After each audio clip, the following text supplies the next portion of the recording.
Hey guys, I want to see if I can do this very quickly because it is, as usual, April, which means the start of our month. And that means you guys get my wrap-up. And honestly, I didn't read a lot in March, and obviously I didn't post anything here during the month either. I ended up my husband and I both got sick. That's it. So let's see if I can do this in one shot without having minimal editing, so you get something up for today. Because I was not feeling good and also I had stuff at work that was happening, I only read 3 books in the last month. The first book is Warm Bodies. This is by Isaac Marion. It is actually, I think, part of a series. I think it's a Romeo and Juliet retelling, but human and zombie. There were scenes that I totally 100% forgot, and from the last time I read it, because it's been a little bit, it's one of my favorites, and so I was happily laying on the couch reading. Now, the next book that I read was another old favorite of mine. It's the first volume from Crimson Hero. This is about a high schooler. Her name is Nora, and she is the heir to a big old-fashioned Japanese restaurant, as the back of the book describes, but all she wants to do is play volleyball, and so she transfers in this volume to a new high school thinking she's going to be able to play volleyball on a girls team, and all of a sudden she gets there and finds out that this team hasn't done so well in the past, and then she decides to try reviving the team. That is the 2 books that I read this month.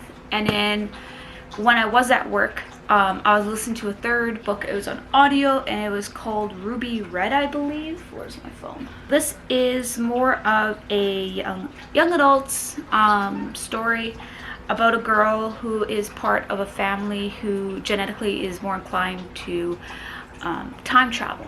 I really enjoyed it. Hi! This takes her across to 18th century London during this book, and she has and as she calls him an insufferable time traveling partner. And so yeah, modern girl meets 18th century London, and she has to solve mysteries and stuff. And so it's just the first book. I haven't gone past that really, but we do know that her family, specifically her aunt or her cousin, are very upset about these changes because it was the cousin who was actually supposed to allegedly have this ability to time travel, and she spent her entire life preparing for it and everything. And so now that the other cousin is the one doing it, there's a little bit of family dispute and anger happening, which you gotta love a little bit of drama, but the stuff that the moms say is definitely interesting. So that's it for my March wrap up. Some months be like that, and so it wasn't March Madness for me, but that's okay. Let's get on with the April TBR portion of the video. So yeah, let me collect my books.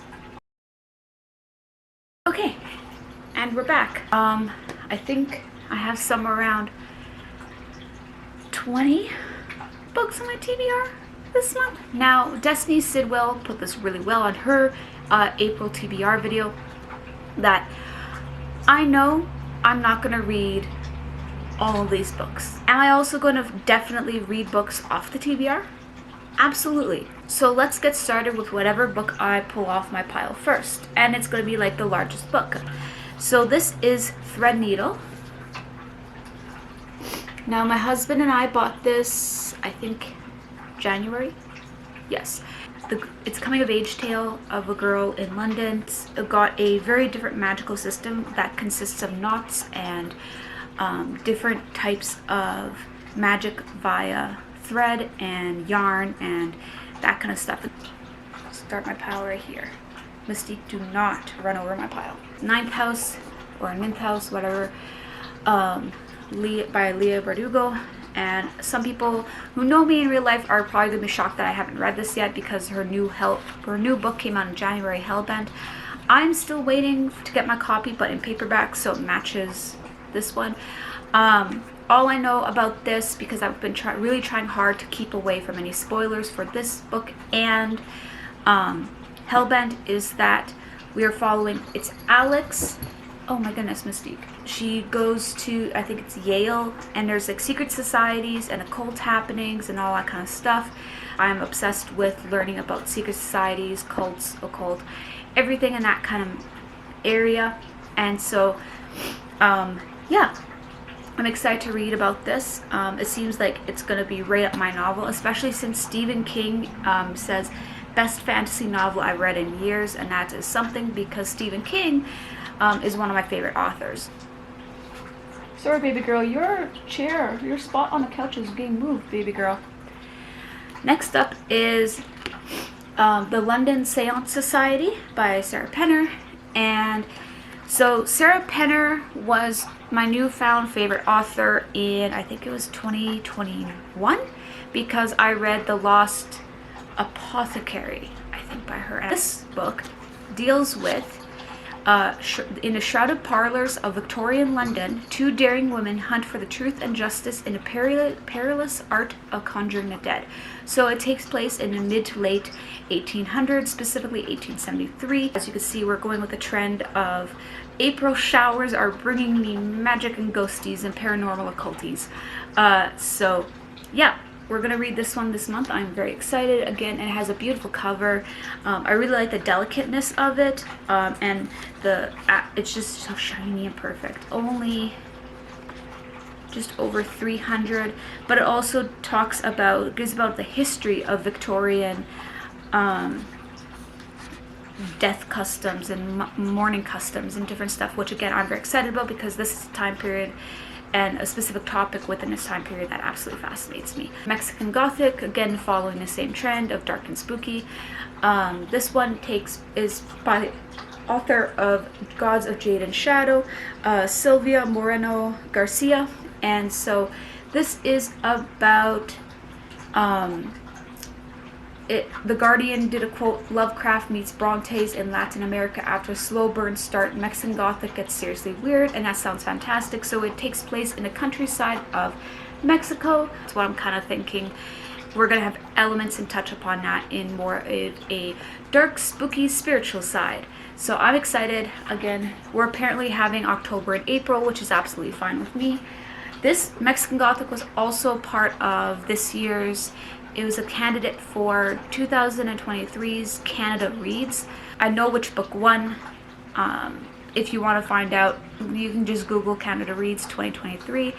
I'm very glad that particular book won, even though I would be most likely rooting for Mexican Gothic. This is called The Vault of Dreamers. I've had this book for a long time. I don't remember exactly what it is, so we'll read from the inside cover. Welcome to the prestigious Forge School of the Arts, where every waking moment of the student's life is televised. Good Lord. For 12 hours a day, every class, conversation, and gesture is broadcast to millions of viewers. And for 12 hours each night, the students undergo an induced sleep proven to maximize creativity.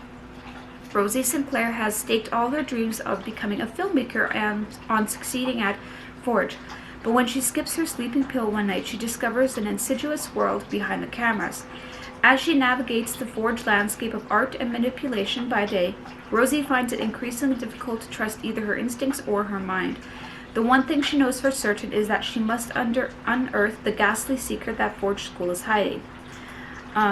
Looks like it's a psychological thriller about what happens when the dreams you follow are no longer your own. I bought this because I was obsessed with Big Brother, and the cover of it really felt Big Brother-ish to me.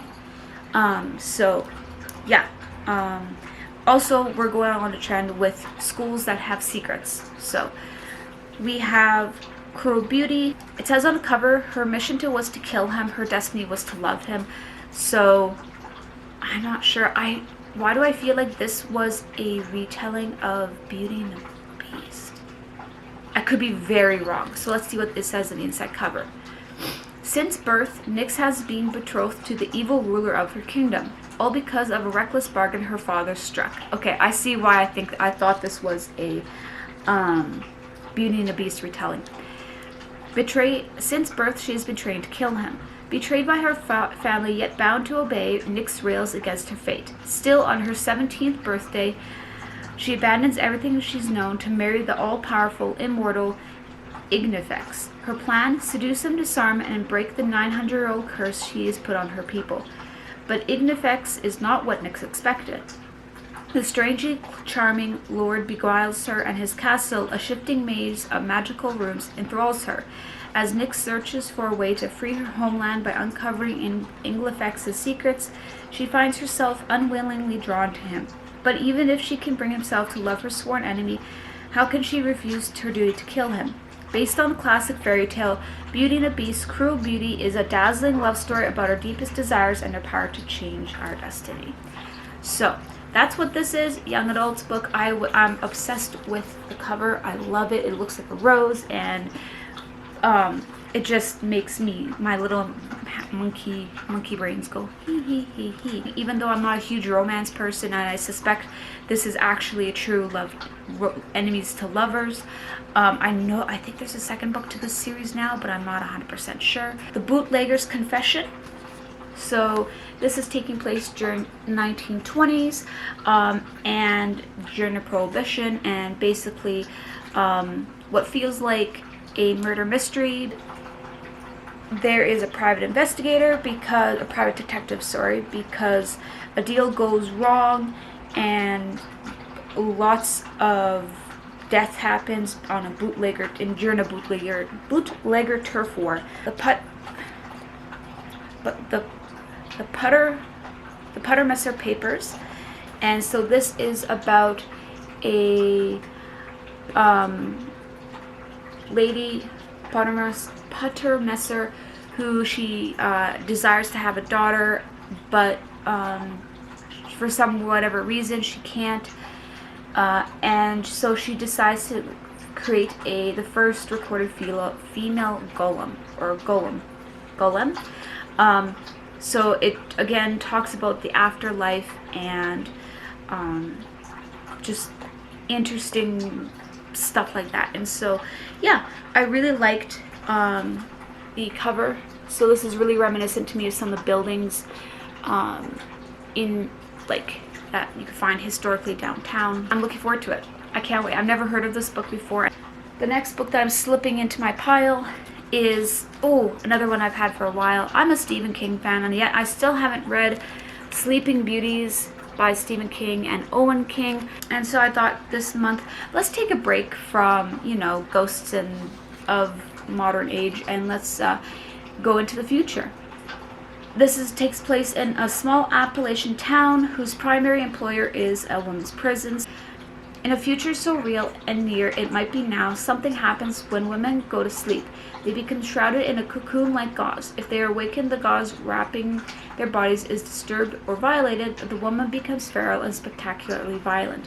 And while they sleep, they go to another place, a better place where harmony prevails and conflict is rare. One woman, the mysterious Eve Black, is immune to this blessing or curse of the sleeping disease. Is Eve a medical anomaly?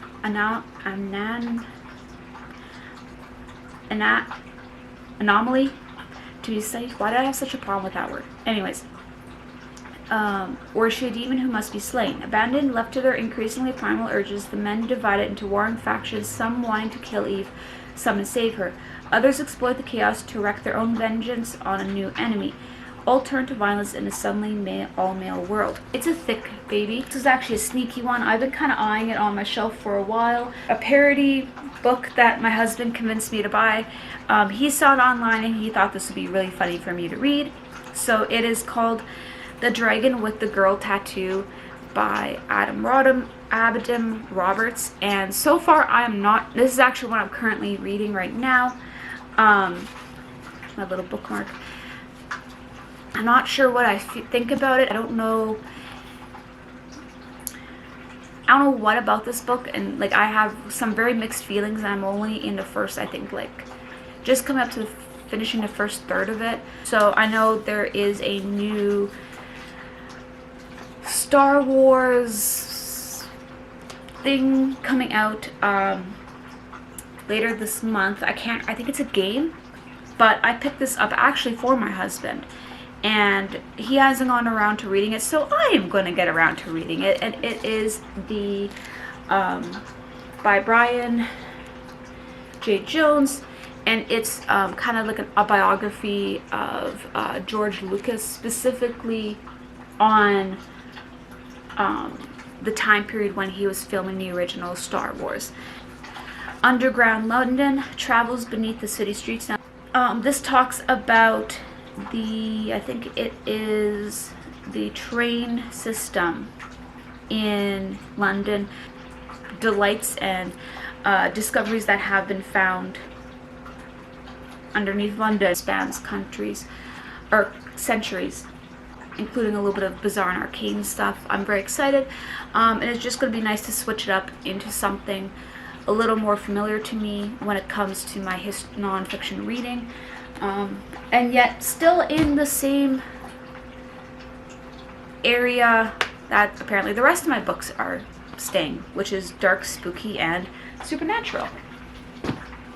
And murderous. It is outrageous. I was going to say it's not, but it is totally outrageous, the amount of books I'm hoping to read this month. And chances are not all these are going to be read, but others will be, because that's just how my brain works. So, let me know which is the most interesting down below if you made it this far.